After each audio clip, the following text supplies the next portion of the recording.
Right.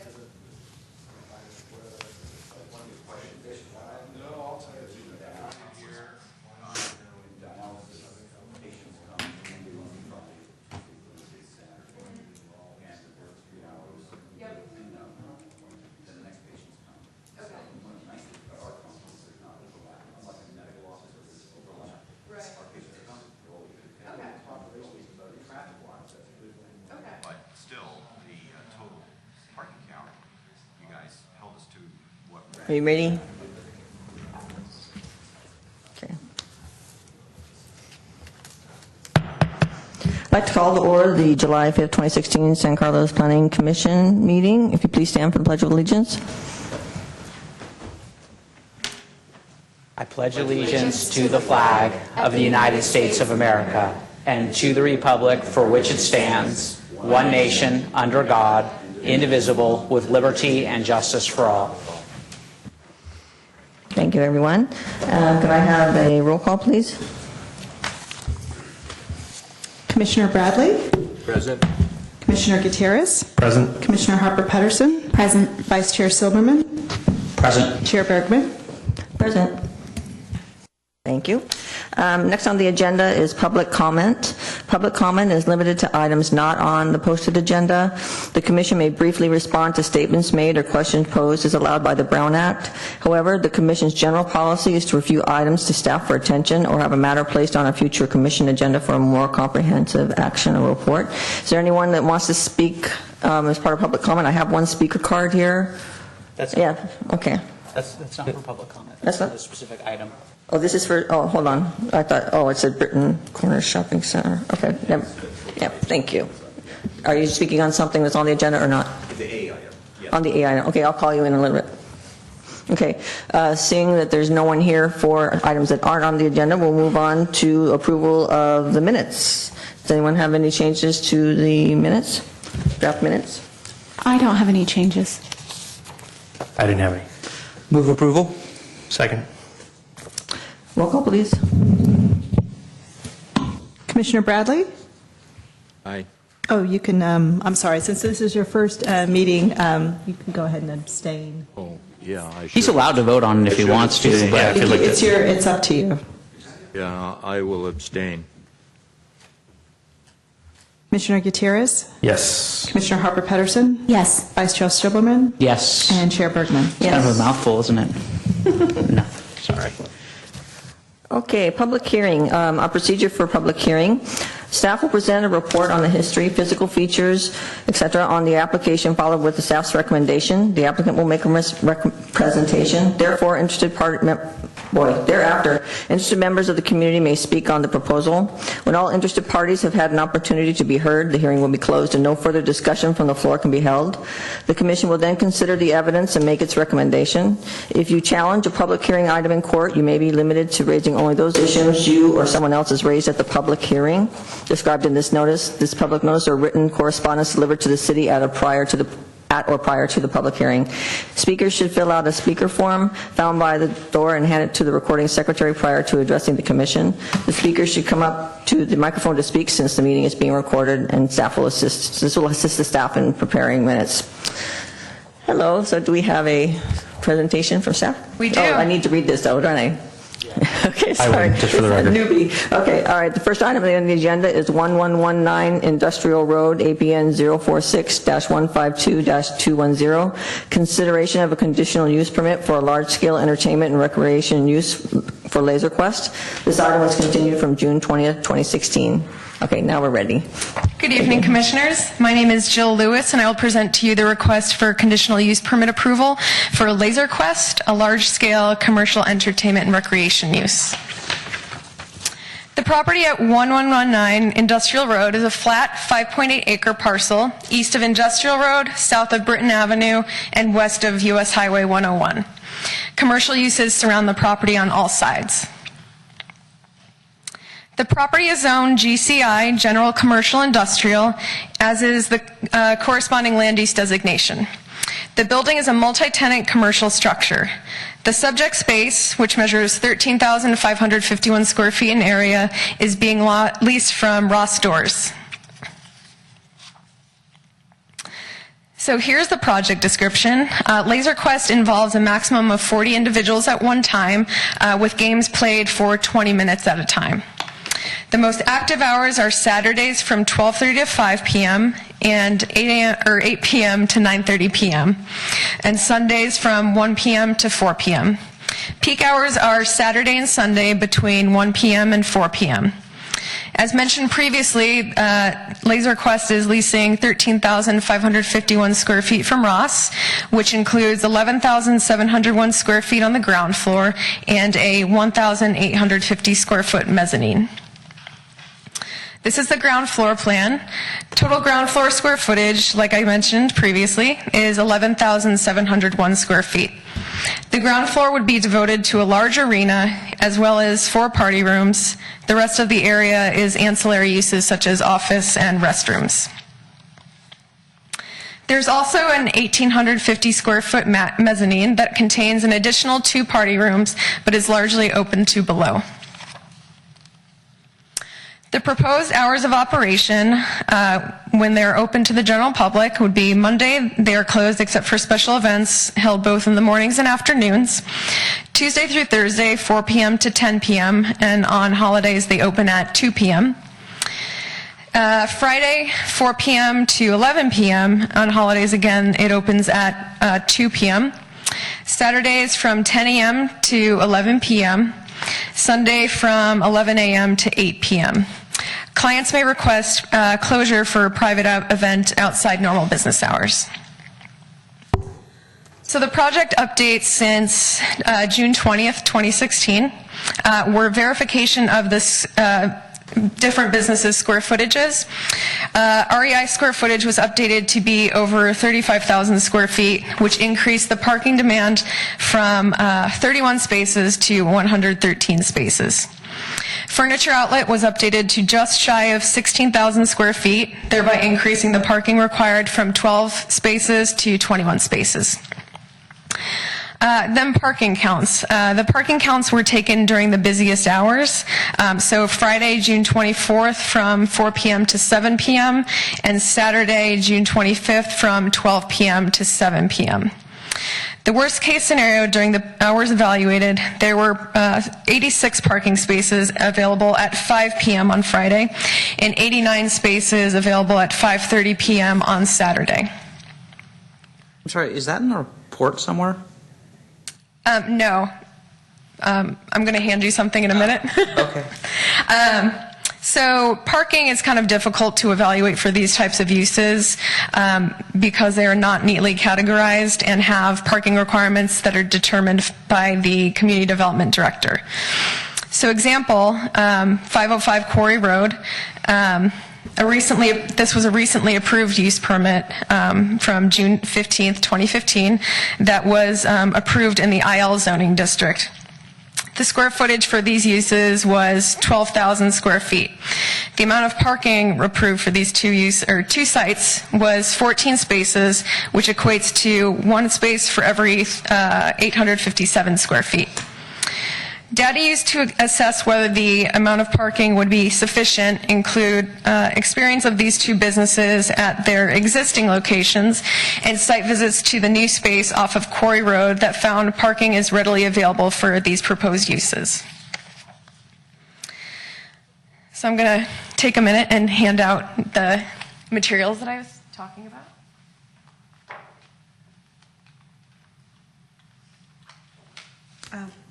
Through the chair, and while Jill is handing these to me, which I will hand to you, I also wanted to make sure the commission had the public comments that we received just prior to the last hearing date on June 20th, and then a few more that we've received since then, so you may pass those out.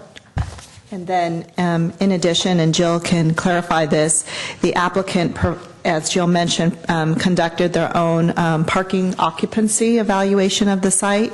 We did not initially include this in the staff report because if this is something that staff would have requested the applicant do, we would have utilized our own traffic consultant. However, because it was done by the applicant requested that we share this information to the commission. with an affidavit. Maybe the applicant can speak more to the information that they provided, but they also have submitted an affidavit essentially speaking to the validity of the information that the applicant requests that we provide to you. So there it is. All right, so the parking continued was the subject space is projected to require 1 space per 366 square feet based on a similarly sized Ottawa location. Right, are there 2 copies of this, or? Oh, I'm sorry. My fault. Okay, thank you. Wait, do I have a server? Yes. Okay, all right, thanks. Sorry about that. It's okay.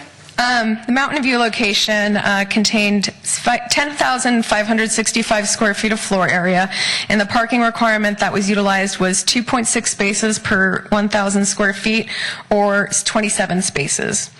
If the Mountain View parking requirement was applied to this request, it would result in a parking requirement of 35 spaces, which is similar to both the Chino location and the Hoffman Estates location, which was in Illinois.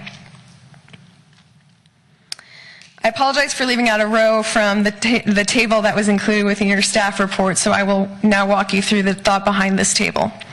Most notably, the total square footage of storage within the Ross store decreases to accommodate the addition of Laser Quest, hence the reduction in required spaces from 101 to 94 spaces for Ross. Could you repeat that again? Sure. This total square footage of the storage within the Ross store decreases to accommodate the addition of Laser Quest. Doesn't that seem odd, though? I mean, storage doesn't need parking. So, Storage requires 1 space per 2,000 square no, feet. I'm not saying from the standpoint of the code. I'm just saying it just feels odd that you're taking an area of the store that previously did not require any actual parking and then putting people in it. And, okay, never mind. Go ahead. Sorry. So the parking required based on the mix of uses on site goes down to 292 spaces from 299 spaces. Using the Mountain View projection of 2.6 spaces per 1,000 square feet of floor area, this would result in a total parking requirement of 35 spaces for Laser Quest, which is where the 327 spaces noted in the table above came from. This exceeds the amount of parking spaces on site by 3 because there are currently 324 spaces on site, and working in the 35 spaces pushes the parking required to 327. There is a provision within the parking chapter of the zoning ordinance that allows for a change of use when the increase of total parking required is 10% or less. As the proposed change in use is anticipated to require 327 spaces versus the 299 spaces for the existing mix of uses, this equates to a 9% increase in the amount of parking required. There are a couple emails before you this evening that were sent to me in addition to the letters that were sent prior to the June 20th meeting, which I believe are both in front of you. Should you have any questions at this time, I would be happy to try to answer them. So I didn't quite understand what you meant by the 9% and 10% as far as the change in use. So you're saying because it exceeds it only by 9% that it's like it doesn't require a change in use? What is that? What would you explain that to me again, please? So the change in use doesn't require a trigger for, it doesn't require a trigger for additional parking. Okay, but we're looking at parking that exceeds what it's been provisioned for. Right. So why is that not a consideration? Through the chair, I'll take a stab at this because I know there's a lot of numbers. It's a pre-existing site, obviously with multiple tenants, and we have a request from an applicant to utilize a pre-existing space. And yes, it's the space that the applicant is requesting to use is currently storage for Ross, and so they would be subleasing through Ross with the knowledge of the overall property owner supporting this modification in the way the square footage is allocated throughout the entire site and and supports Ross's subleasing of their storage space, a proportion of their storage space to the applicant. So because our first step, staff's first step was initially to figure out, well, what would the parking requirement be? Or is parking required for this site? So there is a section of the code that contemplates that existing buildings, there will be, obviously tenant changes throughout the life of the building. And recognizing the fact that the site is built out, there's a certain amount of parking that's already on the site. And so what staff operated under was the provision under the code that says parking is required only when the change in use amounts to an increase of 10% or more of the parking that would have otherwise been required. So what we do is we take a look at all of the uses existing on the site, and then we take a look at all of the, along with their square footages, and then we take a look at the result of what the parking demand would be with this particular change. And on the screen here, the third row from the bottom shows the overall parking demand for all of the existing tenants on site right now is 299. Through the parking count that was verified by the property management company, there's 324 existing within that parcel right now today. So when we do another calculation that factors in the proposed use, the parking demand increases to 327. The difference between 299 and 327 is not 10% or more, so therefore the parking is not necessarily triggered, or additional parking isn't necessarily required for this space. However, we recognize the fact that this is a challenging site. It's pre-existing. We recognize the fact that there have been many comments made about whether parking is sufficient. However, the way that staff analyzes it, we always have to go back to the code and see, well, when is parking required in the first place? We know that parking isn't necessarily required should this use be supported and approved through the process. However, we did want to provide the numbers for the commission for the benefit of your evaluation as you contemplate this particular use. So the parking demand for this use, if parking was going to be required, would be, what was it, Jill? 35 spaces, which would result in a situation where there would be a three parking space deficit if parking was going to be triggered in the first place. But because it's not, we're bringing this forward for the commission, to the commission for your consideration this evening. Okay. So parking is not triggered, but you're giving us the numbers anyway. Got it. Okay. All right. Thank you for going through that with me. Okay. I'm sorry. Please go ahead. I don't know. No, I asked if you had any more questions. Any other questions for staff? Not yet. Okay. So on the emails, the additional emails that we received since the last meeting, there was an email in regards to, from Jeff Smith in regards to the garbage bins. What's the answer to that? Yes, I believe. So the ground floor plan, if you look all the way in the right bottom corner, that's where the trash enclosures are contained. Do you have your mouse to? And, Yep. okay. So with the sublease, is that sufficient for another tenant? I believe so. I can let the applicant comment on that. Especially a tenant that may be generating more garbage than a storage place might be generating? Okay. Any other questions for staff right now? Not at this moment for me. Okay. All right, does the applicant have a presentation or want to speak? Go ahead.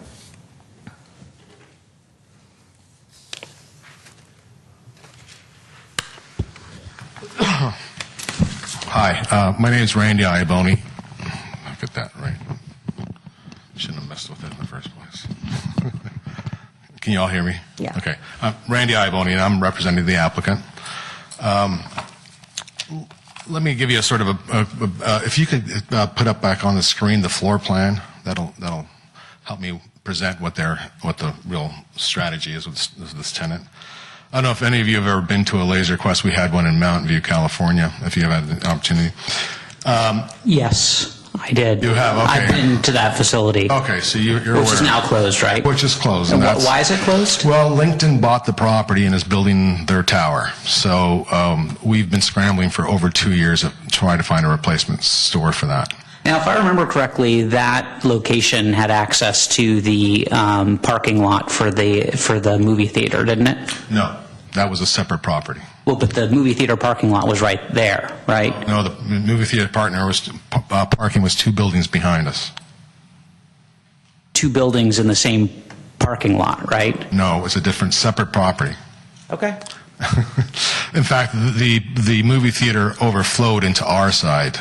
But there were 2 separate properties. The movie theater will still be there when LinkedIn goes ahead and builds what they're doing, unless they're buying that property as well, which I don't know.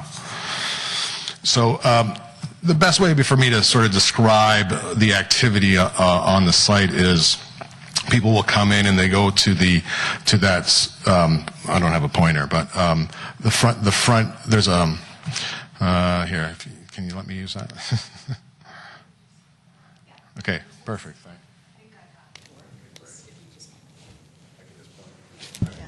So they'll come in and they'll go to the front desk here. So this is a desk area where we'll have people that'll come in, so they'll buy their ticket for the game. Later on, they'll go to this other podium and they'll put in their code name. So nobody plays with their real name. They'll use a code name like, Iron Man or some name like that.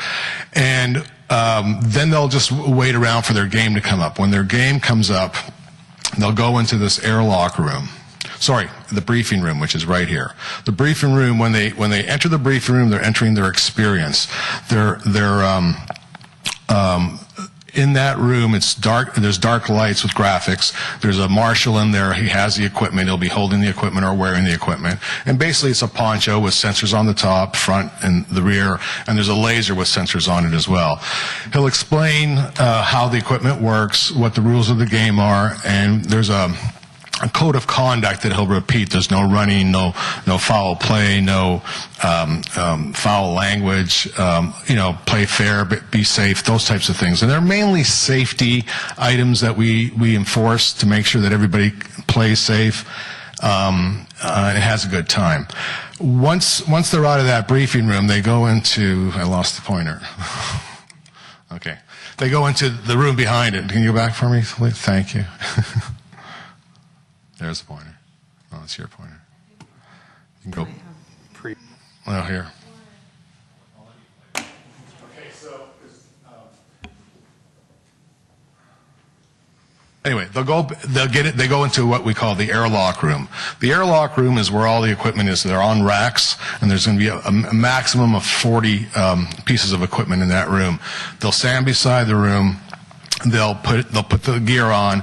They have an activation key that they got at the front desk. They'll activate the equipment, the laser. They'll hand in their key, and then they all stand and recite the player's code, which are those 10 rules that no running and all of those great rules. Once that happens, a door will roll up, and they'll get their first glimpse of a approximately 5,000 square foot arena that's an intricate maze. It's got ramps up to platforms, and they'll play for about 20 minutes. When the game's over, they'll come back to the airlock room. They remove their equipment. They come out back to the lobby, and there's a big score, a monitor with their scores, and they all get handed a scorecard. And on the scorecard, it'll tell them who they tagged and where they tagged them, how many points they got, how they got tagged, how many points they lost.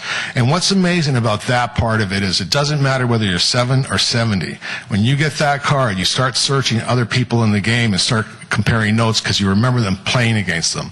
And it's great to watch how that interaction happens.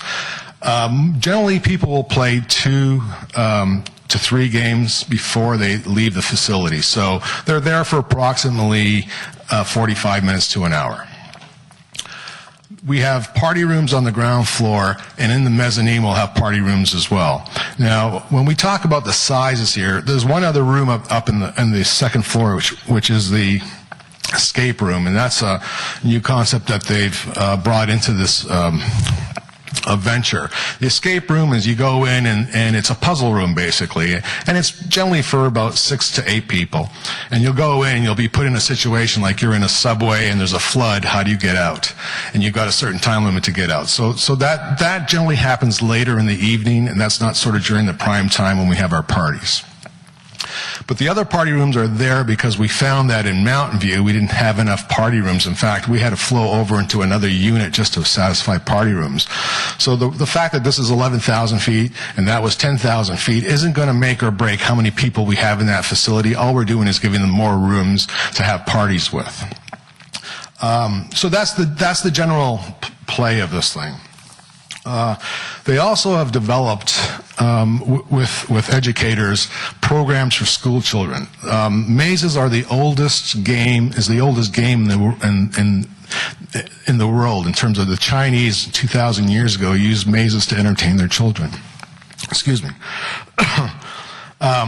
Lasers are very prominent in our society today. Computers, disk drives, you name it. So they come in and they have these courses for children, for school children, and they come in and they educate them, and then the reward is they get to go play a game at the end of that. So they've incorporated that. So that's part of our group business that comes when we're not open to the general public. And when they come like any other school would, which is one bus, and they unload them and they have their class, their game, and they leave. We also have developed teamwork programs for corporations where they come in and they use the facility to help generate their teams, their corporate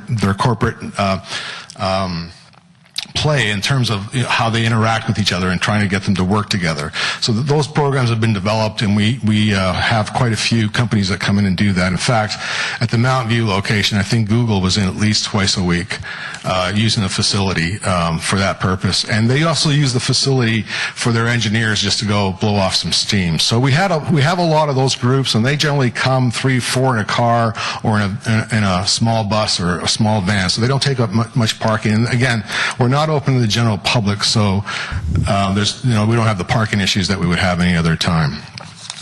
I guess every time I present this, and I've done this about 70 times, parking always seems to be the thing everybody gets panicking about, because location-based entertainment could be scary in terms of, you look at a movie theater, they've got cars parked forever.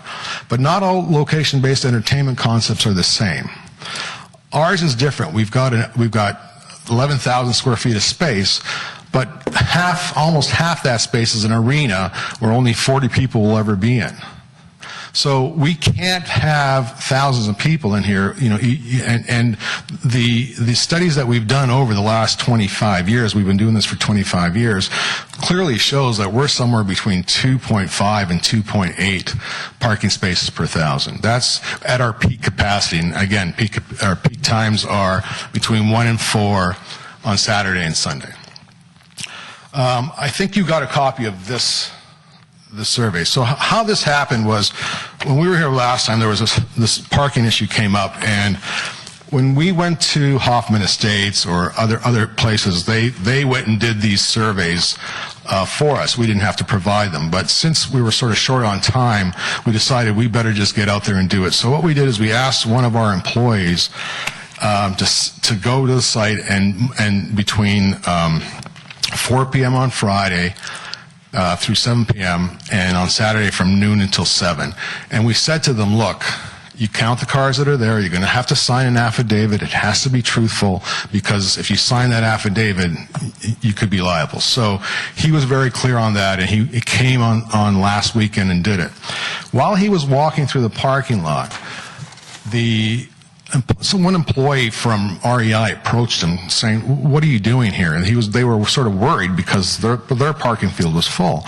And he said, "I'm just doing a survey of the site." He goes, "Look, your survey is going to be wrong." And Jason, who went and did the survey, said, "Why?" He goes, "Well, we're having a big sale. Our parking lot never looks like this." So the day we did the survey, 110 at REI was packed. I mean, their parking lot was covered door to door. It would be like having Christmas all over again. So this study actually would show a lot better if we had picked any other weekend. Although, when we picked this weekend, we're looking at, the peak at 5 p.m. where there were 86 spaces available, but the rest of the time there was well over 165 spaces available on site. On the Saturday, even though we got down to 89 spaces at 5:30 and 97 and 93 at 3:30 and 1:30, the rest of the time there was well over 15 spaces on the site. So there's plenty of parking on site. And that's one of the things I wanted to make sure that you're aware of.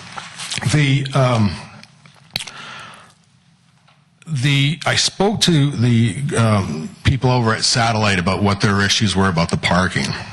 And when I spoke to them, they came back to me and said, "Look, we have..."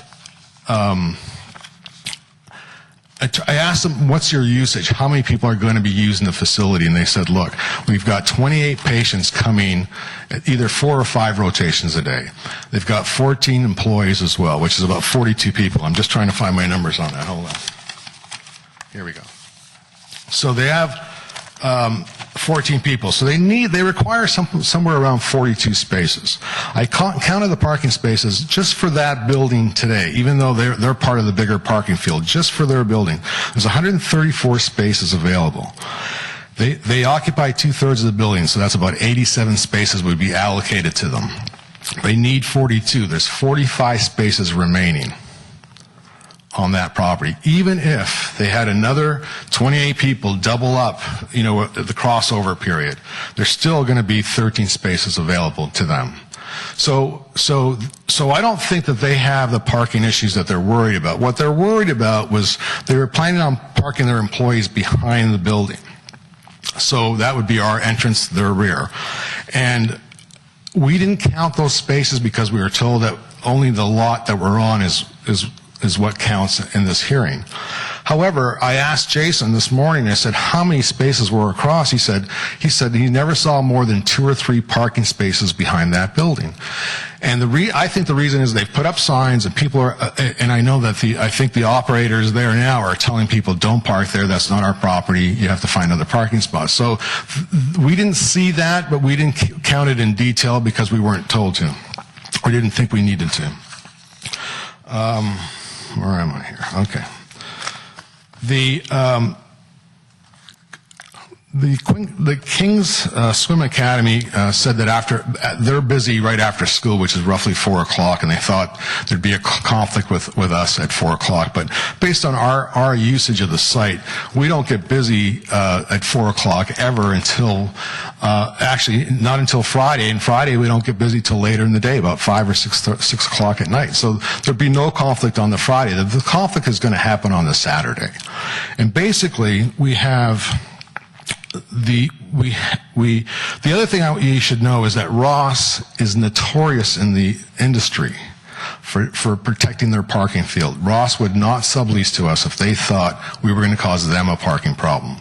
And so that alone should tell you that we're above board with this, and that because they've checked us out at other sites, and so they're very comfortable with how we're going to operate and what our parking situation is. The 3 tenants that are going to be there, if we run it, the best way for this to work, if there's ever a problem, is for the 3 of us to get together and figure out the solutions. This isn't going to be difficult to do. We're going to tell our employees to park in a certain area. We're going to make sure that people know they shouldn't be parking where they should across on another property. We don't have a problem even at some point at the beginning until people get used to it, is to somewhat police this thing. But we can work as a team if there's a problem. I don't foresee the problem because there's at least 100 spaces that people can park. The other thing that's important to note is Ross we got lucky. They put the sign up, I saw it within an hour, and we were at their desk signing this up because we just couldn't find anything else. We need a minimum of 16-foot clear ceiling heights. There's not a lot of buildings that we can even look at. And when that came up, we talked to them, and they were skeptical, so they wanted to go see us at other locations, and they checked us out, and then they sat down with us and negotiated. Since we've signed the lease, they have 3 more retailers prepared to sign and go in that space. Those retailers we park, their hours will be longer than ours, and their parking requirements are going to be higher than our parking requirements. So if we don't get in there, believe me, a retailer will. Somebody is going to go in that space. Okay, and then there was one other issue with the King's Swim Academy that they brought up, noise. And when we were in the space, we could hear them through the walls.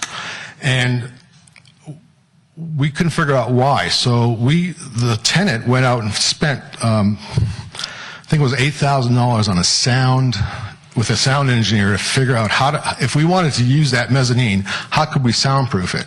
And they came back and it was about $1.2 million, expense of $1.2 million for us to do that. However, they couldn't guarantee it was going to protect the sound in the adjacent unit because the adjacent tenant didn't insulate their ceiling.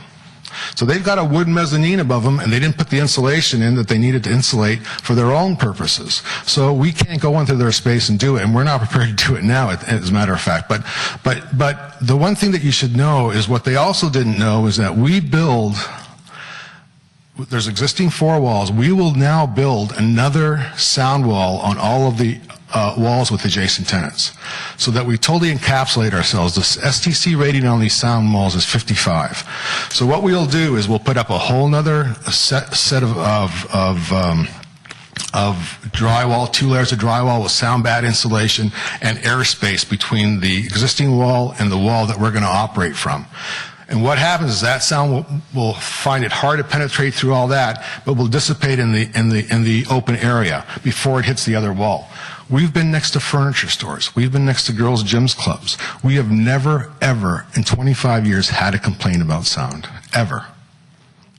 So sound won't be an issue once we get done with what we're doing. The mezzanine, the part of the mezzanine we're using is the part over Ross's space, and they insulated that, so we're going to be fine with that space. Thank you. So that's it. If you have any questions, I'm happy to answer them. Questions for the applicant? I do. So with the addition of the party rooms, do you think that's going to impact, I guess, the amount of time a group is going to be there? And then will that impact the model of the parking study? No, it won't. What happened to us in the past is that it's first come, first serve. So we used to have 4 party rooms. So they would be snapped up by the first 4 parties. And if we had 2 more little groups of 6 or 8 people, they wouldn't have a room to have a party in. So they would, so they would just be out in the lobby. The reason we have the arcades in the front of house area is not because it's a big profit center for us, because it really isn't. What it does is it keeps people entertained. They stay within the facility. They don't go outside to loiter. It's one way we can control people. But the reason for the extra party rooms is because we have a lot of little parties and we just can't facilitate them all. It doesn't mean more people, it just means more people that'll be able to get rooms. And then I read in the report there's no food on site. No, we don't have any food service whatsoever. What we do for all we have are the soda, water machine, like the machines that dispense water, soda, energy drinks, as well as chips and candy bars. And is that true at all your sites? That's true at all our sites. Okay. So it what doesn't do you... mean, I want to make sure you're clear, I'm not trying to hide anything. It doesn't mean somebody isn't allowed to bring a box of pizza in with them, right, or ask us to get somebody to bring pizza to them. But we don't do any cooking on site. We don't do any of that. So if somebody was, say, to use a party room and have a party there, they would need to bring their own food or have it catered? Yeah, well, yes, but their time limit on this party room is it's short. So, okay, so what's the time limit? I'll explain. So they'll come in, and generally the parties will play 2 games. Okay. So they'll come in, they'll get all their codes and keys, they'll go in the room and put all their stuff in the room. and then they go and they'll play the game. Then they'll come back and they'll wait a 20-minute cycle, and while they're doing that, they're in that room doing a few things. Then they go back to play, and then they get sort of, I think, another 10 minutes after that to wrap it up so we can get the next group in. So they're not there. It's during their time of the cycle of two games that they're there, and they just have a room where they can put all their cards and presents and all that stuff. Generally, what happens is they leave our facility and go to one of the closest restaurants. We had a situation that I had a landlord that came to me after we had opened in Phoenix, Arizona, saying that the operator of the McDonald's saw a 15% increase in sales because our birthday party groups were going from our facility right over to the McDonald's and supporting them. So they'll do that if there's a restaurant near here, or they'll go somewhere else and party, but we don't encourage them to hang out and party, that's for sure. That brings up just one more question. So can you walk me through the timing a little bit more? So somebody gets there X amount of time. Okay, How let's say you long exactly came are there? with a small group, or you came with Right. one. No, me and these guys are going laser you tag. guys will Sure. come. Yeah. Okay, No, we don't socialize enough. So you get there. So you get there, you buy a ticket. There's a game going on most likely while you're doing that. And so you'll get to whatever the next available game is. So it depends on what time you come. If you come during our peak period, you'll have to wait probably one full cycle. If you come... How long is one full cycle? It's 20 minutes. 20 minutes, So okay. you may have to wait 30 minutes Got it, okay. to get in the game. Then you play your game for 20 minutes. You'll come out, and if you want to play another game, you wait 20 minutes, then you go back in the arena for 20. So a group really isn't going to be there much longer than an hour, hour and a half max, assuming if they're... Not longer than an hour usually. Okay. Great. I think that's all the questions I have right now. Thank you. Okay. Any other questions? No? Okay, thank you. Thank you. All right, I'd like to open up public comment. Jason Davila?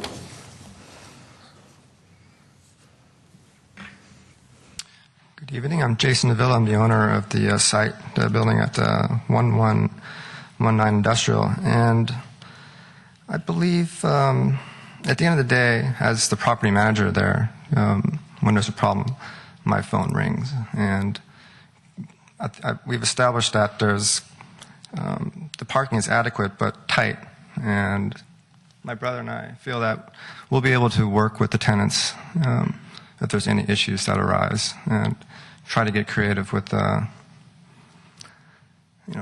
dealing with the parking, whether that's going to require more signage, or if the satellite people find that there are people parking in their area, it's very easy to stripe, reserved parking for this particular tenant. And so these are different ways that we can handle the parking. So. But we're in favor of the project, and we'll do our best to help out. Thank you. Thank you. Next is Frank Jesse.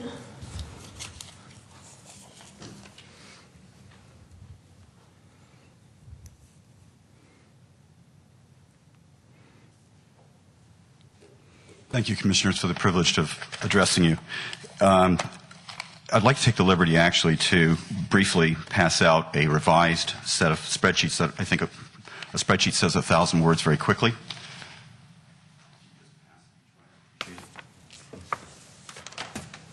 What you'll see in what I'm passing out is the staff's now revised interpretation of the zoning code and the parking spaces.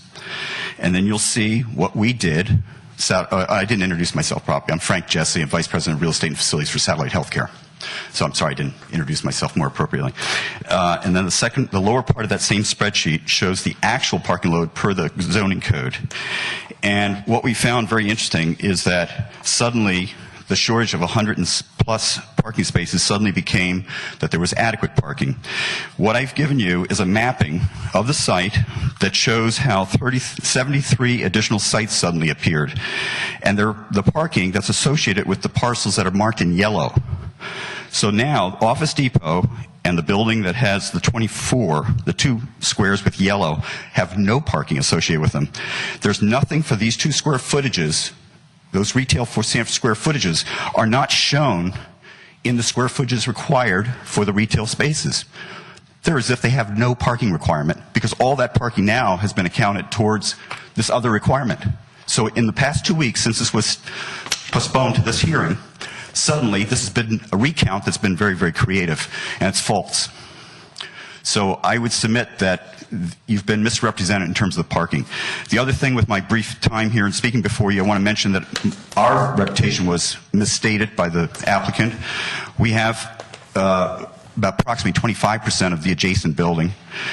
We have roughly a count of employees and staff of about 50, and we'll be open for business. We'll finally get our state and federal approvals to open on August 13th, which is when we'll really have that parking lot being full.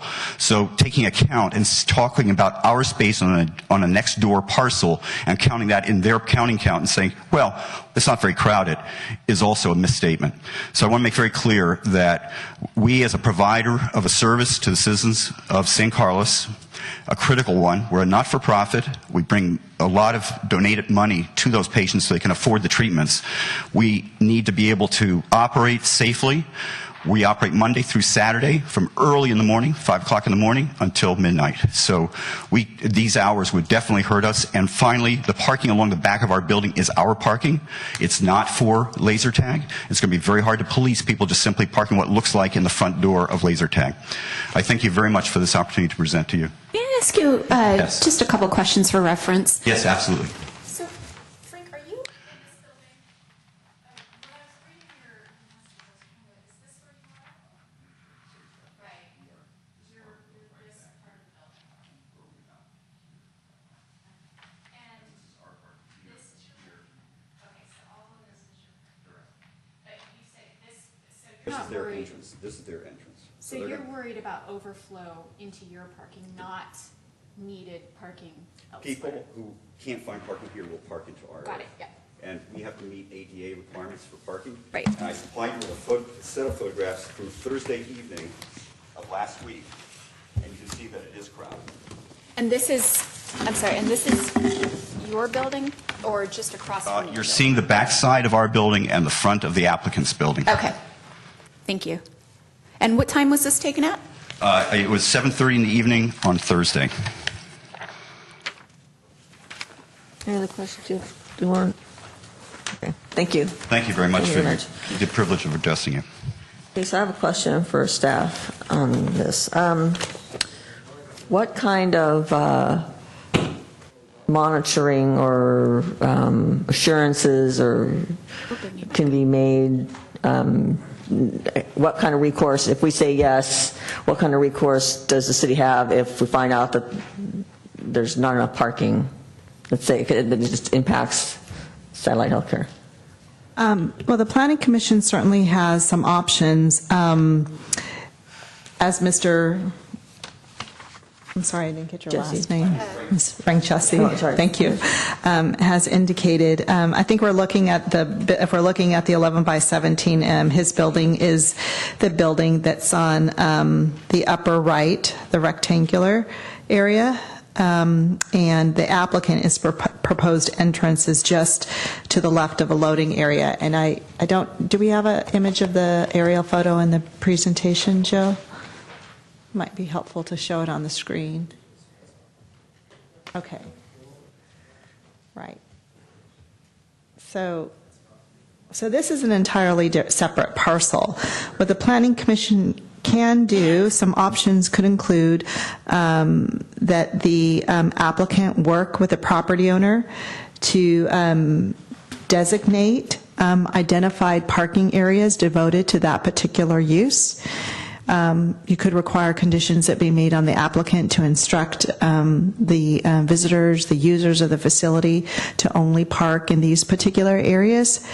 But through this particular application, it wouldn't be possible, for example, to put a condition on the building to the right. Right. This is under separate ownership, so the tenants within this building certainly have the ability to work with their with the property owner or the property management company to figure out how they might best protect the spaces that are devoted to their particular use. And it's my understanding, correct me if I'm wrong, there are spaces dedicated to the Mr. Jesse's facility. The entire back area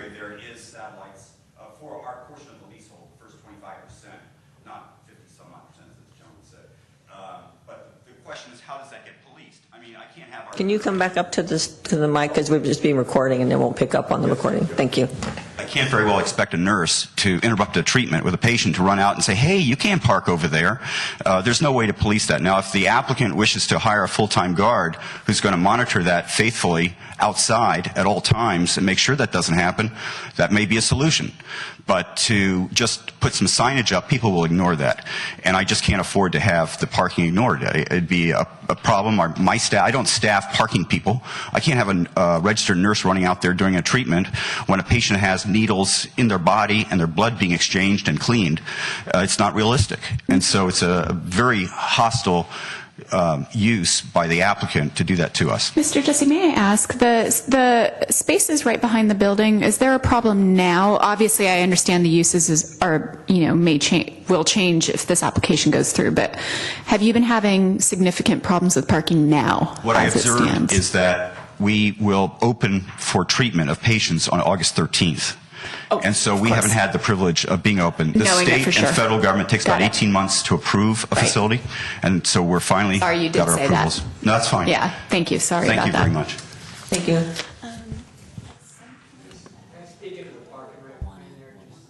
You'd have to come to the microphone if you wanted to do that. Oh, okay. So I'm Jeff at King Swim Academy, and this is also all at once. Parking is going to change there. We're King Swim Academy, and yes, we have a ton of parking, as in moms and all their people are coming there, and we've been parking all on the backside of your spot. I mean, because that whole building has pretty much been empty. The Golfsmith went out. There's, the Roadrunner Sports is on the far end, and they just park right around there. So that whole building has been empty. There's been nobody in it. Well, they're coming in. Getz Brothers from Redwood City is coming in a month, and a fly fishing thing is also coming in. And if these guys come in too, you're talking about 4 new businesses, and all of them are, fly fishing not, but Getz Brothers, they get busy from 4 in the afternoon. That's when kids get off of school and they all come get their mitts and everything all the way until later that night and Saturdays. And so, I want my parking. I also would love the business from his kids coming in, but at the same time, that whole area is going to change. Because of all these businesses that are all coming in at once, it is going to be, I can just see the moms, the teenage kids coming in, the babies that are walking. We got tons of 3-year-olds that are walking all around that lot. And we're already trying to park away from his spot, around and about. REI is busy all the time. If you know that lot. You don't look. We're from San Carlos. We actually shop there, and the idea that REI was only busy because they had a sale is one of the most ridiculous things I think I've heard in a very long time. So you don't need to tell us that. Ross's parking's all out front because they'd have to go around a furniture store to get. They don't park on that side. Right. The furniture store just gets a few at a time. Right. You go in there. There's like 2 people always. But Ross gets up. But those are all. When people come to park, those kids are not going to park. The only place there's parking is over in the West Marine because nobody really goes there, and some Office Depot because that's kind of there's some parking over there. But who's going to go way over there and walk all the way around the building to get into this area? I just don't.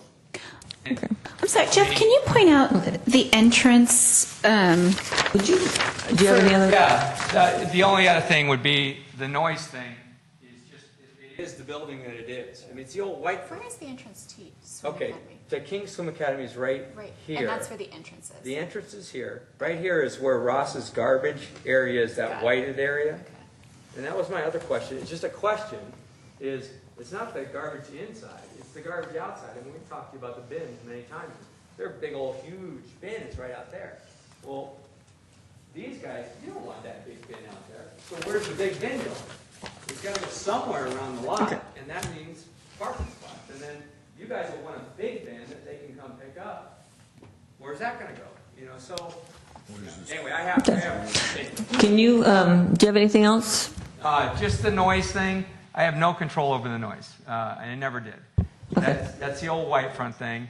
They used to have racquetball courts up there, and there's going to be noise. Can you address the commission? we can- Yeah, thanks. Yeah, thanks. We can, we hear people walking up there, the noise coming down. And so, maybe if it's great if the noise goes out. And again, the kids there, I'd want the business. Can you address the commission? I would. Thank you. I've never been here, obviously. Yeah. I would want the business. Who wouldn't? I want Getz Brothers here. I love having all these people around, but I just foresee massive parking problems. Would you mind filling out a speaker card to help us with the minutes? All right, thank you. Thank you. Is there anyone else from the, hold on a second, is there anyone else from the public that wants to speak on this item that hasn't spoken already, other than the applicant? Okay, so I entertain a motion to close the public hearing. No? Do the applicant first? Sorry, first thing. Please come up. If there's 134 parking spaces and he has 25% of the building, that's 33.5 spaces. He has more employees than he has parking spaces. So there's a problem there, not on our side, but on the other side. The second thing is there's a registered access easement between the two properties. I don't know if he's aware of that or not. That's on title. So there is some motion between them. But if we could put a fence along that property line to stop that from happening, he won't be able to ship and Ross won't be able to ship. So we've looked at all of these things and we've tried to accommodate him. But if he's the one that's overparked, if he's got 25% of the building, there's only 134 spots, and he's got 50 employees and there's 33 spaces allocated to him. How does that work? How do we get penalized for that? That's not fair. But we're willing to work. We're willing to do whatever it takes to make this work. The landlord's willing to do whatever it takes to make it work. I don't see how it wouldn't work. Okay, thank you.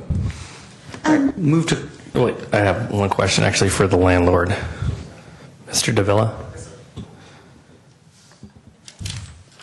So your lease is currently right now. Do they have designated areas or designated amount of? No, the parking is nothing is designated. Yeah. It's going to be tight, especially with with the other tenants coming in across, the Getz Brothers. But this is what we do every day. This is a day-to-day. Well, what can you do when you run into problems? What do you do?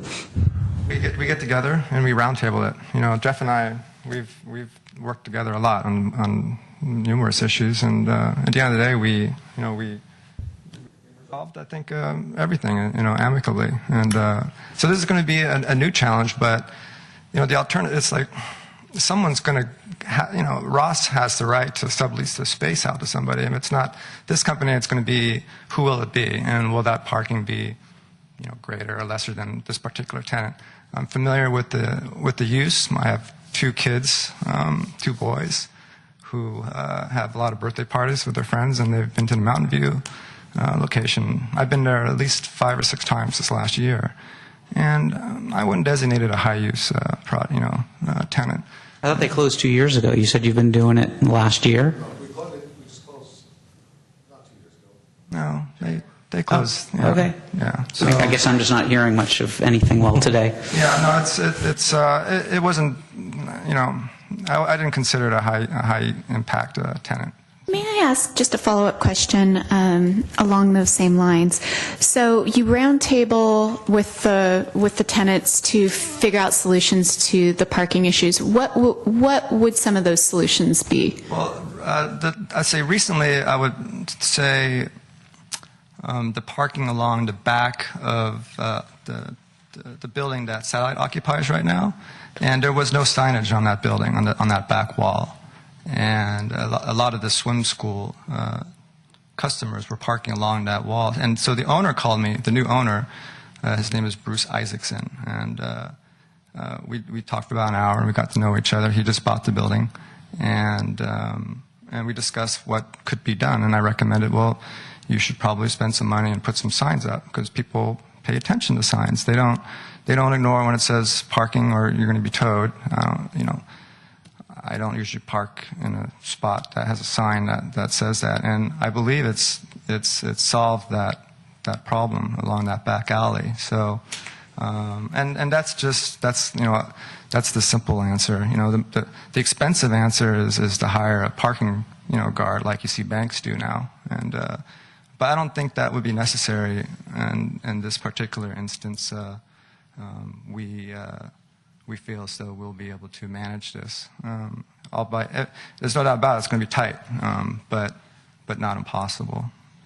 And this, forgive me if you're not the right person to ask, this might be a better question for Mr. Jesse before we close public hearing, but are any of the spots ADA labeled as of now, ADA striped as of now? Yes, we are in full compliance on ADA on our side. I'm not sure on our neighbor. Okay. Yeah, but the neighbor has. I think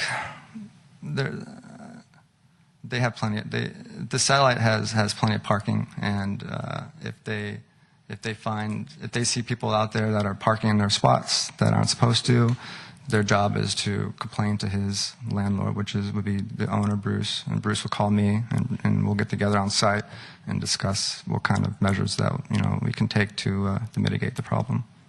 So, thank you. Thanks.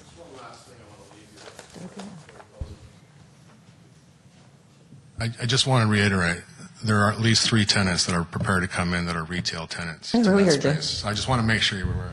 Thank you. Move to close the public hearing. Oh, I'm sorry. I have one more question for Mr. Jesse, and then I promise, David, I will stop speaking. I know. I've taken up some extra time today. Thank you. Mr. Jesse, the spots immediately surrounding your building, are you planning on extra ADA stripes to accommodate your... A fully compliant ADA parking across the front of the building. The front meaning our front is towards the south. Got it. Okay? Okay. And then our staff are the ones that would park in that back area. And unlike what the applicant was saying where we have 134 spaces, I don't know, he must be counting the entire building. The actual count, I don't have my lease in front of me, but it's in the order of magnitude of about 54, which quite closely matches what our actual requirements are. And some signs on the back of a building, I don't believe the laser tag people would necessarily have any regard for those signs. So how that gets enforced is a real question mark. That's a judgment I don't think is a fair assessment to make. To say certain people are going to not respond to signs, I don't think that's a fair judgment. I'll withdraw my comment, but I'm just concerned of how it will be policed because I'm not in a position to staff that. As the applicant said, it's my responsibility to staff parking control back there. I will politely disagree with that statement. And I'm sorry, when did you enter into your lease? I know you won't begin seeing patients until August, but when did you enter into this lease? I'm sorry, I'm not prepared with that information exactly. Approximately is fine. It was probably 18 months ago. 18 Our months construction was about 9 months. The building permit process here with the city was about 3 to 4 months. And we applied for our state licensure, which takes, unfortunately, 9 months to a year. And so we just recently got all the sign-offs. Okay. I think those are all my questions. Thank you very much. Thank you, Commissioners. Move to close the public hearing. Second. Can I roll call, please? Commissioner Bradley? Aye. Commissioner Gutierrez? Yes. Commissioner Silverman? Yes. Commissioner Harper Pedersen? Yes. And Chair Bergman? Yes. Okay. I'm going to start. I think this is half-baked. When we have residents who want to talk about design review, we tell them to go work it out before they come before us. And basically, what I'm hearing tonight is, well, just trust us. We'll work it out later. Except we've got multiple landlords from different buildings who will have no incentive. Other than a general desire to work together to work it out. I'd like to see them work it out in advance and come to us with an actual plan that we can include as conditions of approval, which is that's our way of enforcing it, is conditions of approval. I'm not prepared to try and make them up now on the fly. I think it's very half-baked. I also want to say, and I've never said this before, is no offense, but I just do not believe the presentation that we've gotten. First of all, this affidavit is completely unenforceable. If you really wanted to do an affidavit, you'd have to do it under penalty of perjury. This is not under penalty of perjury. It's completely unenforceable. This idea that REI parking lot is not full is not accurate. I don't have an answer as to the issue of the Office Depot parking and how it was calculated, whether it was included. We've got two sets of numbers, one presented by someone else who's there, one presented by staff that are completely inconsistent with each other. This to me just seems completely and totally half-baked. And I mean, I would have no problem with approving this if we actually had a well-developed proposal, but I do not think we have it. I have to say, I feel more positive about the idea of this, but I have some of the same concerns about the numbers, hence my 20 questions during public comment, just because I am seeing so many discrepancies. But, I mean, I think the business model is great. I think it would fit nicely with some other youth businesses in the immediate area, but I foresee a problem, and I'm just not quite sure how we can best address it. And I agree with David. Normally what we do is look for conditions of approval to put some teeth into some parking strategies, which is one of the reasons I was asking what those might be. Right. And I would like to be able to put something in that would help address what will probably be a parking issue. I also have a question. I guess this would be a question for the city attorney. I mean, at some point, a parcel that isn't rented out, that suddenly is rented out, and then it looks like an additional 4 businesses, as Jeff said, are going in at the same time. I mean, we can't necessarily prevent that, but what do we do on the city end to deal with, I guess, the combination of factors that are going to affect this area? Well, unfortunately, I believe it's a timing issue. We can only really consider the application before us tonight. We wouldn't really be able to look ahead and make findings that aren't actually there based on what future projects may or may not be coming into adjacent parcels, or consider factors that may or may not be an issue. While it is in the foreseeable future, that would be kind of my take on the question regarding future projects. And that's kind of what I thought you would say. And I guess this is just an ongoing frustration that I feel as a commissioner, that we see what's coming up, and yet we seem to not be able to do the appropriate things about it. So my question is for Lisa or Jill, if you know the answer. So when Satellite Health got their approval, and it sounds like it was at staff level, was their parking issue discussed at all when they were approved 18 months ago, or when they started the process 18 months ago? Because it does sound like they have a lot of employees parking in the area, and I'm wondering what staff did to work with them, if anything. We'd have to look that up. I don't have the information with me. It obviously didn't require planning commission approval, so my inclination that it is such a use that would be permitted by right. And it is particularly, I guess, from a perspective where, you know, all of the tenants and the visitors recognizes some of the challenges with parking in a pre-existing situation. There are provisions within the zoning ordinance that recognize those factors. For example, one of them is that just because there's not enough parking provided doesn't make a site non-conforming. So that's something that we also have to consider.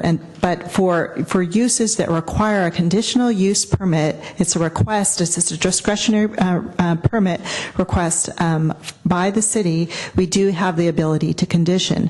So as I mentioned before, we could require that a certain number of parking spaces be devoted to this particular use, even though the property owner has said that it's not something that they normally do, but it's something that the city could ask the applicant to do as part of a condition of approval. The other ability that the commission has is to look at the hours of operation commission to see if maybe a modification of the operation of hours, or excuse me, the modification of hours that the facility is operating and is open to the public, if there's some sort of change in that could reduce a concern about the parking availability on the site. It is difficult to condition the applicant to do something on a site that's already, developed and built and is under the authority of, a different owner. So that's simply something that's not possible in this particular context. I did learn today, I haven't been at the city for, decades, but I did learn today that the site wasn't originally exactly configured this way. In fact, it was much larger, and a certain portion of the site had lost some of its parking that was originally there to make space for the Britton Avenue on-ramp. So there was some land area that removed, I'm told, at least 30 parking spaces or more.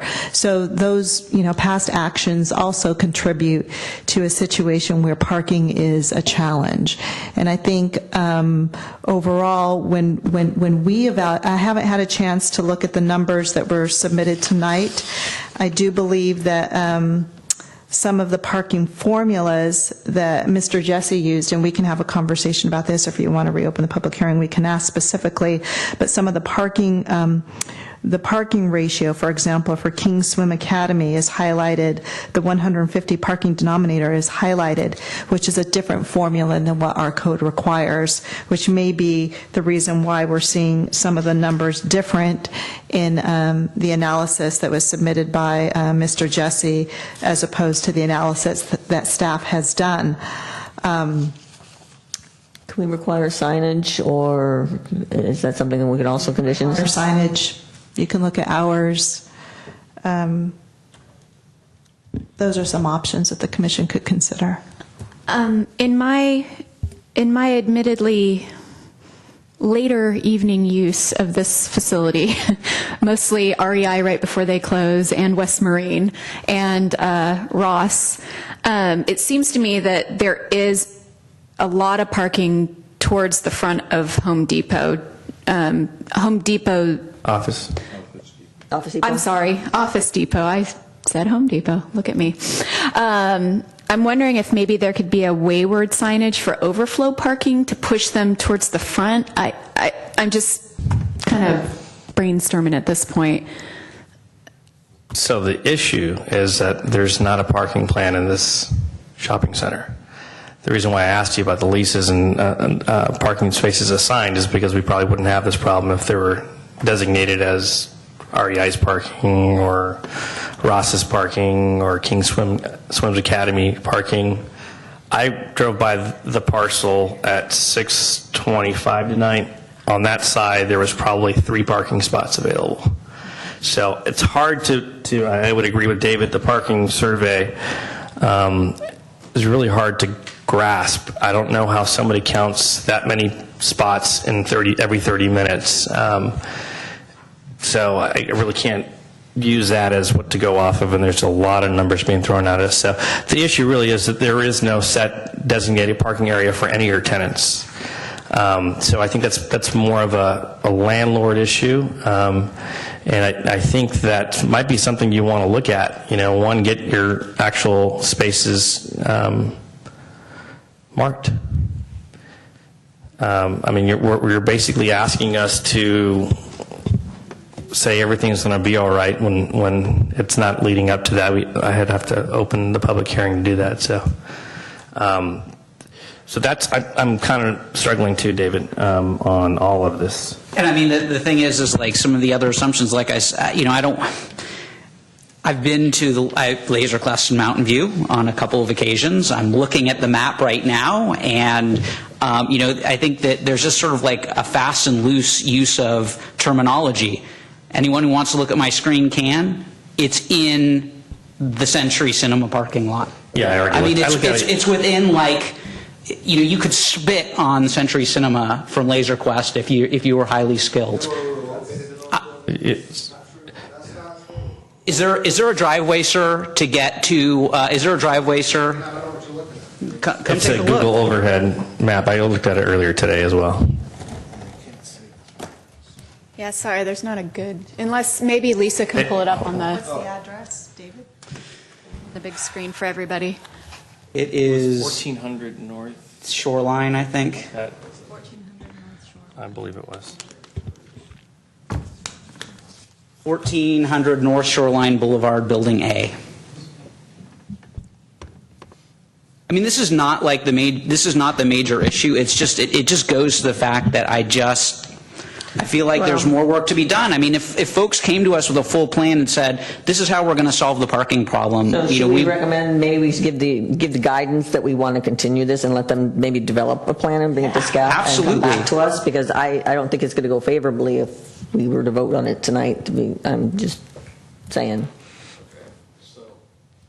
So Laser Quest was right off the closest building to Shoreline Road to the south, near the corner.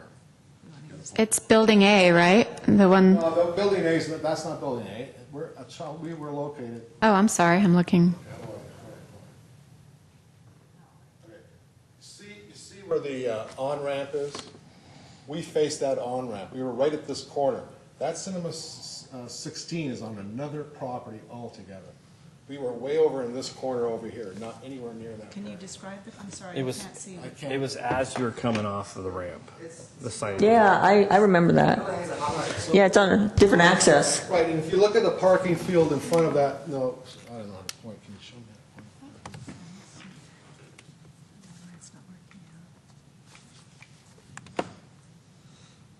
I mean, what's our point in doing this? Why do we? To me, it's just an issue of credibility of the numbers, is what it is. All right, so I think that, I don't know, I've heard from, you know, So let me just, Press on it. okay, so let me just show you this, okay? We were located right in there, right in that spot there. The parking field just to the south of there is all the parking field we had. No different than the kind of corridor we're talking about in the parking field we're looking at now. So the cinema, this is the cinema's property up here. That belongs to the cinema. This property here, the site here was self-contained, and we were at this part of that site. okay, thank you. All right, so as far as what we want to do with this, I'm hearing from you, David. I mean, I'm happy to vote no, or I'm happy for them to come back with an actual plan how they're going to deal with the parking problem. I'd be willing to vote for a continuance if the applicant or the property manager want to go back and try to make a parking plan. I think I'd be available to hear it again. I'm not sure. What about Angela? How do you feel? Well, like I said, I'm probably a little more positive toward the project with some parking conditions that I think we've already thought of. But I certainly would like to see that developed more and can go with a continuance. No, we actually have the power to do, But parking spaces, we have three things signage, here that stuff like that, but I could don't help a know- little. I don't know the best way to do that, and my reluctance is to say what that should be tonight. Right. That's my reluctance, and I personally would like to see. And it also seems like I'm also the only one more on the positive side anyway. I mean, frankly, I'd like to see Right. the business here, but I don't want to do it at the expense of other businesses, so I'd like to come up with something that seems fair for everyone. I'm fine for continuing. Do you have a comment? Oh, you just turned it off. In favor of the... Excuse me, I'm new. Takes a while. I'm certainly in favor of the project overall, but I think we do have to have more information, more faith in the parking information than we've seen here come up tonight, and work toward approving the project later with some answers to the parking problem in terms of maybe signage and working with the property owner and the planning staff so we have a good project in the end. That's what we all want. So is the applicant and the property manager willing to come up with some kind of their recommendation of how they would have some kind of parking plan that would help mitigate the the parking issues? Was that amenable to you? Okay, all right. All right, well, then I would accept the motion for continuance. Well, is it to a date certain or a date uncertain? I would recommend to a date uncertain so staff has adequate time to work with the applicant and the property owner, maybe clarify some of the data that's been presented here, and then repackage that and bring it forward when we're ready. And I move that it be continued to a date uncertain. I'd also like to see the data published in a public way more than the night of the meeting, to give other folks an opportunity to analyze it and evaluate it in advance of the meeting. But my motion is to continue it to a date uncertain. Second. Roll call, please. Commissioner Bradley? Yes. Commissioner Gutierrez? Yes. Commissioner Harper Patterson? Yes. Vice Chair Silverman? Yes. Chair Bergman? Yes. Okay, thank you, everyone. We'll see you at a date uncertain. Thank you. All right, the next item on the agenda is 716 Laurel Street, APN 050-153-260, consideration of a request for design review for outdoor dining as part of the on-street dining pilot program. And I'm going to recuse myself from this item, so I will see you guys soon. And I just note for the record that I don't have a personal relationship with Greg St. Clair. I know who he is. His daughter and my daughter were on a soccer team together. I've been in social situations with him on occasion, but I don't believe that it in any way prevents me from voting on the project. Thank you. All right, we ready for staff presentation? Thank you. Good evening. We thought it'd be... Members of the Planning Commission, I'm Laura Russell. So this evening I'm presenting the first restaurant to participate in the city's on-street dining pilot program. The application is for design review of a new dining area at Town Restaurant, which is located at 716 Laurel Street. So as a reminder, the City Council approved a pilot program to allow 2 restaurants to extend their outdoor dining areas into the parking spaces immediately in front of the restaurants. A curb extension, which is similar to a parklet in San Francisco, would be used so that the sidewalk and the dining area would be at the same level. The program is approved to run for 18 months and include restaurants in the 600, 700, and 800 blocks of Laurel Street. So restaurants were invited to apply with a call for projects process, and a selection committee was formed with representatives from the city's commissions, the Chamber of Commerce, as well as staff. So these are the selection committee members. You'll recall that we were here before the Planning Commission to get a volunteer for that committee. So the committee met and reviewed the 3 applications that we received. So this is a selection criteria that was approved by the City Council, and I'll draw your attention to the 2 bold items, high quality design and materials, and then the last one, measures to offset the use of the public parking spaces. This is kind of similar to the TDM measures that you often see for development projects. The selection committee recommended that the Town Restaurant move forward in this process at this time, and they requested additional information from the 2 other restaurants that applied.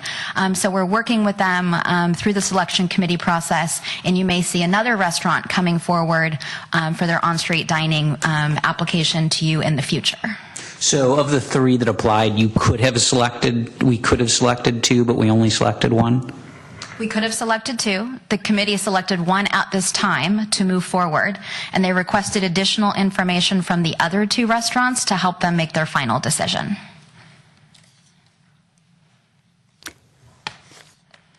So we'll turn now to the actual application for the Town Restaurant. So the site plan shows how the dining area would be arranged in front of the restaurant in the existing parking spaces. It would take up 3 parking spaces, and that's the amount that was approved by the City Council. You can see how it would be constructed around the tree well and the lamppost, and it would be angled in relationship to the parking spaces on either side. This rendering shows the proposed dining area in context.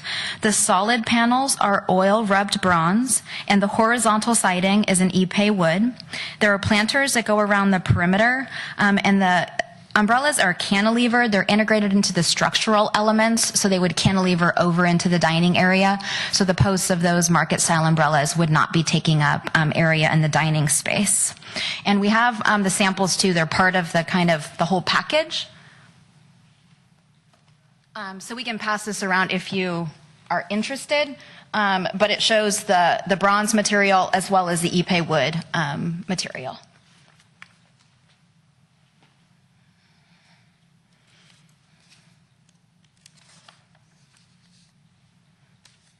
So one of the things that the City Council required in approving the pilot program was this idea that they needed to create some sort of measures to offset the use of the public parking area. And so this applicant has proposed two different types of measures to achieve that. One is operational. They would offer a 10% discount up to a maximum of $25 for customers that arrive by a ride-sharing service such as Uber. The second measure that they're proposing is actual physical improvement, and that's to increase the capacity of the bike rack that's located in the city parking lot immediately behind the restaurant. So they propose to remove the tree. It's the one that's kind of struggling here underneath the power lines. And replant it elsewhere at a location that would be approved by the Public Works Director, and then reconfigure the bike rack that's located there so they could increase the capacity of that bike rack really significantly. So this is a solution that has the support of the planning staff as well as the Public Works Director. The poor tree's getting zapped. It doesn't look like it likes it there. Genuinely not doing well. So I wanted to point out a couple of the unique conditions of approval for this project. As the Commission is aware, a normal on-street dining application would be approved at a staff level through the authority of the Community Development Director. And this one has been referred up to the Planning Commission because of its unique character in the street and as part of the pilot program. So the majority of the conditions that are within the draft certificate are customary for an outdoor dining permit, but some of them are unique, specifically for this context in the public street. So I wanted to point some of those out to you this evening. Condition number 1 specifies the 18th month time period, so that's different than most things that you would approve that would go on for many years and run with the land. Condition number 5, they'll be required to get a revocable encroachment permit that will cover things like insurance, liability, change of ownership, restoration of the public right-of-way at the conclusion of the pilot program. And so that rests primarily with the Public Works Director as well as with the City Attorney in terms of drafting that language to protect the city's interest for that use of the public space. Condition number 10, they would have to submit a maintenance plan showing how they plan to keep the area clean. So this is kind of similar to their obligations in a normal outdoor dining context, but kind of a heightened expectation that they submit a plan and hold to it so that that be maintained in a good and clean and safe manner for the life of the program. And condition number 16, they would be required to rearrange their existing tables and chairs as part of their existing outdoor dining so that we can ensure that it doesn't encroach past that brick line that we're all familiar with. And as you know, the code was amended to really make it clear that the outdoor dining should not go farther than that. And so with this application, we would be asking them to make changes as necessary to their existing tables and chairs to make sure that they're not encroaching and make sure, since they would be dining on both sides of the sidewalk, that we've maintained that clear and free path. So is that clear entry? I'm thinking of the email we have on the dais here, and also it was in our email from Patty Marsters about the ADA compliance. So is that area beyond the brick ADA compliance? I mean, I want to make sure that what we're doing make sure that we're meeting those ADA requirements. If you could speak to that, I'd appreciate it. Yeah. Let's go back, I think, to the site plan. Shows it the best. So they've actually shown here, I think that it's helpful, the brick lines are shown here. Okay, so if you kind of start at the top of the screen, you can see their facade, and their facade is set in a little bit where the doors are. And then there's a row of tables, and then there's another brick line, and then there's the clear, what's supposed to be the clear sidewalk area, and then the brick line below that, and then dining starts again. And okay, so it's through the center. Yes. Okay. All So right. that's the clear space that they would be required to maintain. They are now, but let's say the expectations would be higher since they're going to have the on-street dining pilot program to make sure their tables and chairs are oriented in a way that they're not likely to encroach into that sidewalk area. So for example, there's tables and chairs right now where the people sitting in the chairs might back up their chairs just through human nature into that sidewalk, as opposed to the tables that are turned the other direction, where the table is the clear edge and people back up their chairs into a free and clear space, not into the pedestrian walkway. So those are the types of changes that we would work with the applicant to make sure that the tables and chairs fit and they're oriented in a way that they don't encroach. Okay. Thank you. And I think in response, while we're talking about it a little bit, we recognize that there have been concerns about the sidewalk in the downtown area. And so I did check in with the city's contract code enforcement officer on this topic. And she reported back that we've had about 3 code enforcement cases in the past year for on-street or for dining that has encroached into the sidewalk. And so the city is continuously working with restaurants to try to encourage them, do you know what I mean, to comply with those rules. And so it is an ongoing thing that we're working with restaurants to increase compliance. Laura, can you explain a little bit more how code enforcement in the city works with the restaurants to encourage compliance? Do we work with them by fining them if they continue to violate it? Or what else do we do? I'm curious. We've done it a couple of different ways. So about a year ago, we did an outreach to talk about a number of different things that we were hoping for restaurants to improve compliance with in downtown. So that was kind of an awareness and a reminder of what those rules are. You know, because our downtown restaurant community is so important to the city, we want to really have a balanced approach to that. In general, code enforcement in this kind of case is not going to escalate to the point of having significant fines. I think if we got to the point that people continued to violate, it would be possible, because that has been a challenge, that sometimes restaurants have kind of gone back to their old way of doing it after resolution of the code enforcement case. We have not escalated to that point, but the city has that ability to do so.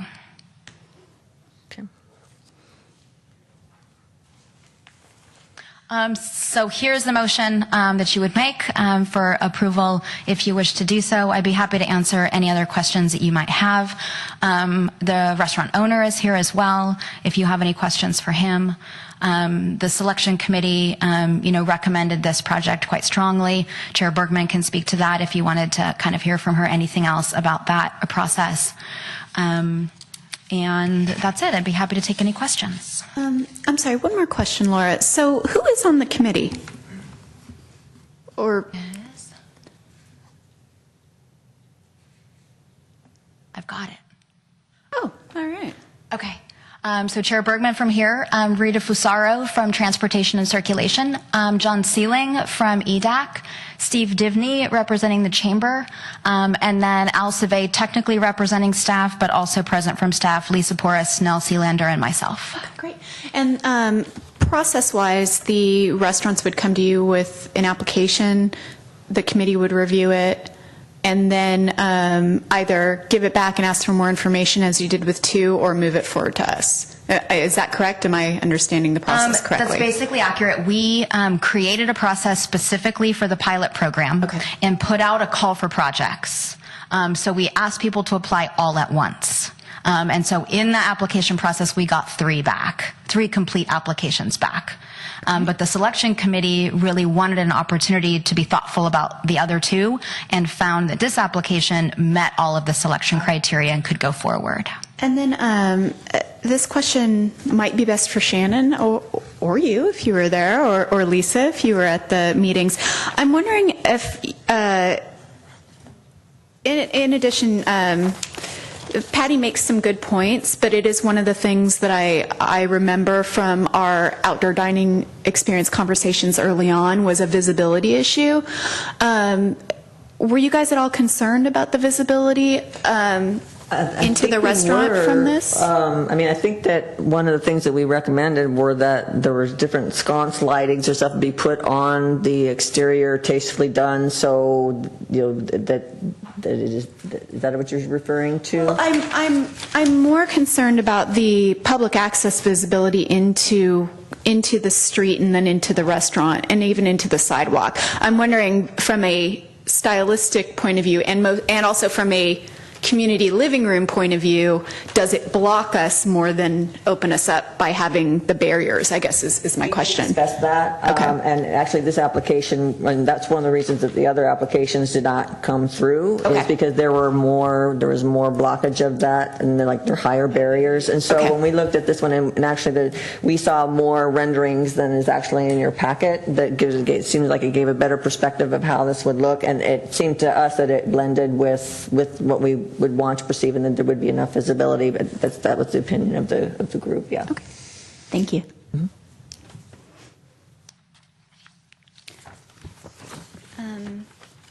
And I guess, is the applicant going to come forward? Thank you. Would you like to?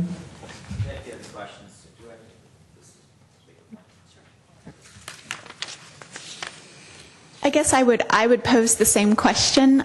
Were you concerned at all about, particularly with town being so visible and also with the visibility of the customers inside being a part of the draw, I would think, were you concerned at all that this would close off some of that Actually, visibility? the reason I think I'm a little bit farther ahead than the other two applicants is I have a lot of background with this type of thing in parklets, because I got recruited to Redwood City to help with their revitalization by opening a couple restaurants in their downtown. And they actually, they spent a fortune with a firm to come in and analyze everything in the city and come up with key points of how to revitalize and bring energy into a downtown. And so sidewalk parklet dining was a major thing that they recommended.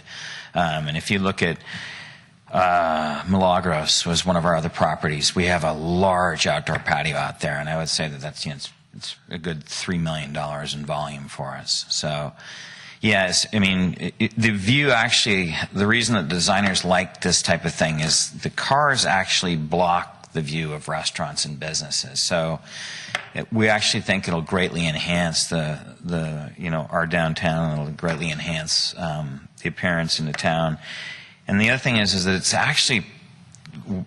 it's going to turn the seating out front into a way safer environment. I know there were some safety concerns with it, but most of the accidents you see are actually people pulling into spaces where there is no barrier and gas brake mistakes happen, and they pop the curb. We actually had it happen in the bank where someone drove up the entire cement pole over it. Cars coming directly past, it's actually going to be a lot safer.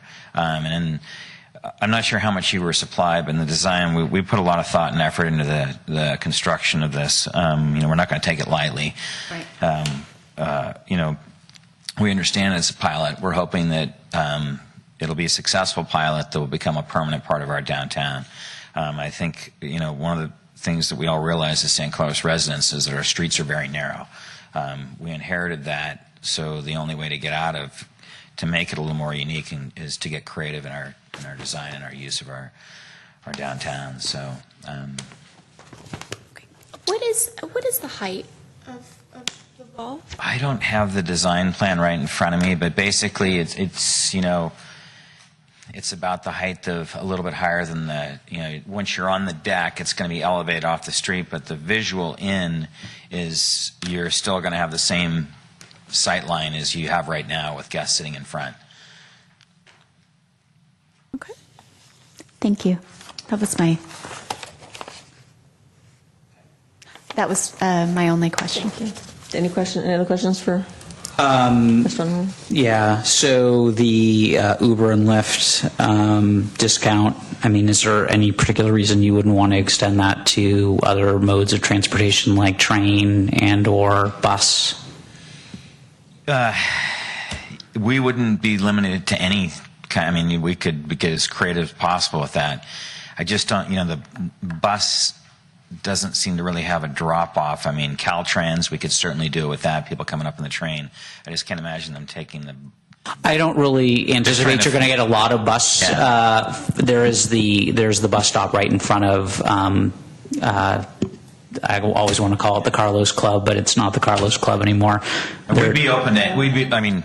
David, we'd be open to anything. And we just felt like that, particularly with the clientele that we have, we're almost all reservation based, and it's really driven through Open Table.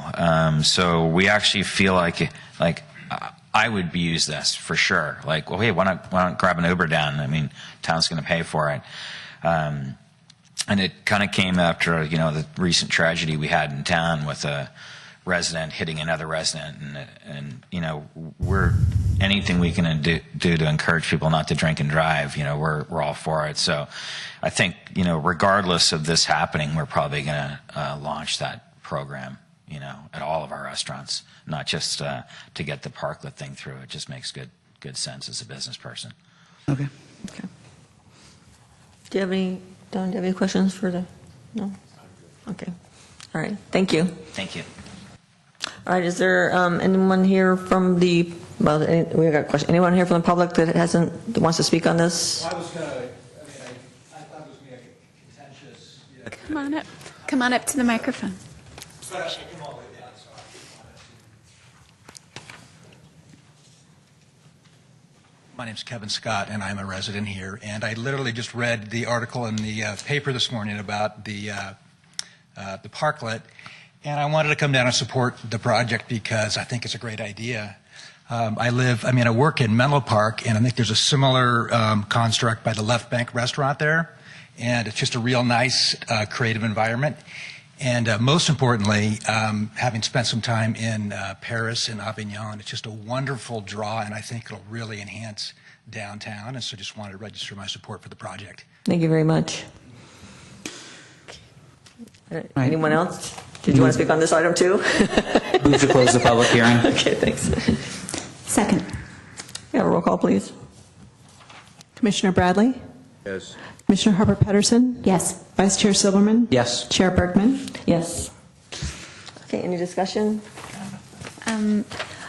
I would just, my only initial concern looking at the one rendering is that it looks a little dark and closed off, but I'm going to assume that is just my visual. Well, you don't like anything dark and reddish anyway. I don't like a lot of dark. I love reddish. I love the red brick, and I love the materials chosen. I think it's a lovely design. I guess my only concern would be if it looked cramped and didn't enhance kind of the open space feel on Laurel Street. But I am going to push down that concern. Because I think that otherwise it looks terrific, and I'm just going to assume that I'm seeing it slightly darker than it really is. Did you want to see the materials board? Yeah, actually I would. Thank you.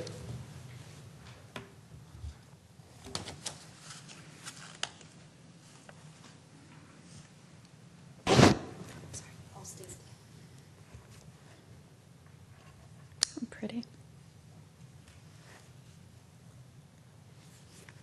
Anybody else like to see it? Okay. Any more discussion? No. All right. I move that the Planning Commission approve the design review for the project at 716 Laurel Street based on the findings and for the reasons incorporated in the staff report, and as conditioned in the code compliance certificate with 2 changes. One typographical, the word extend in condition 16 should be extent, and 14 should be modified to include other forms of, broadly described ride sharing, including Caltrain and Samtrans. Second. Roll call, please. Commissioner Brad? And I'm sorry, I should say verifiable forms of ride sharing. I think we got that. Commissioner Bradley? Yes. Commissioner Harper Pedersen? Yes. Vice Chair Silverman? Yes. And Chair Bergman? Yes. Okay, next on the agenda is our reports on recent city council actions.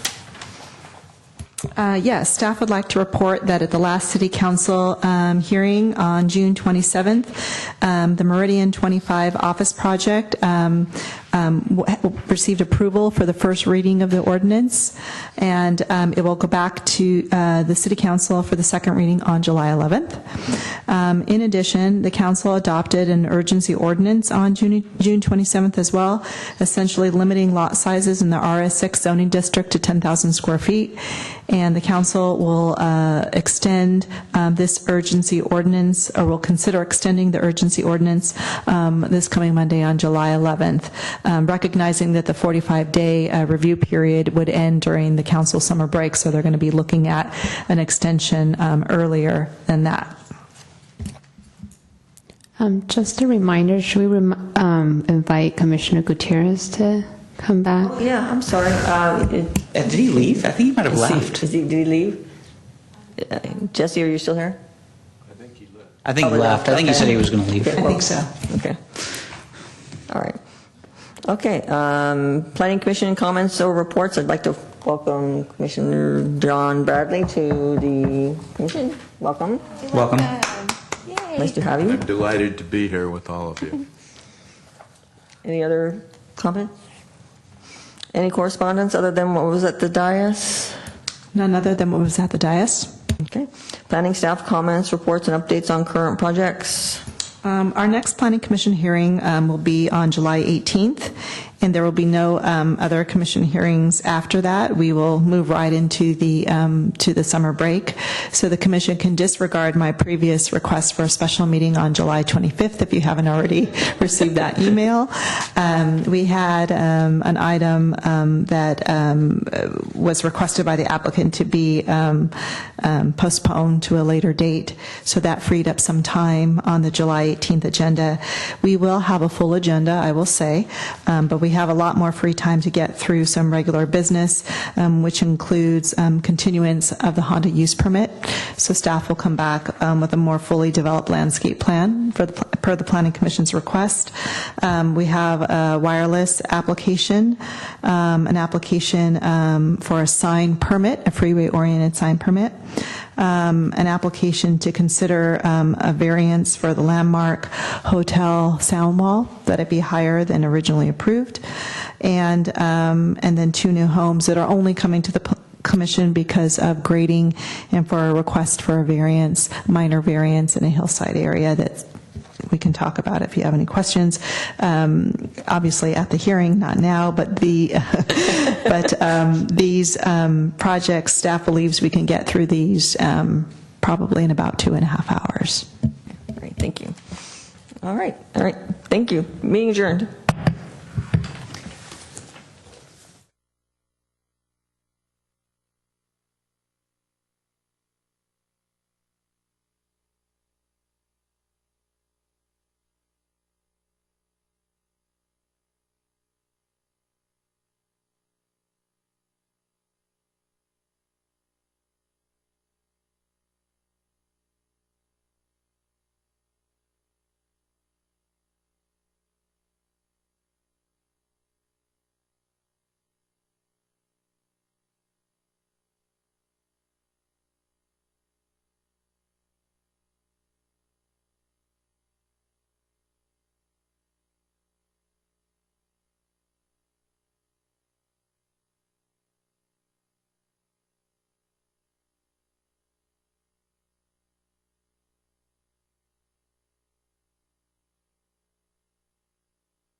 you.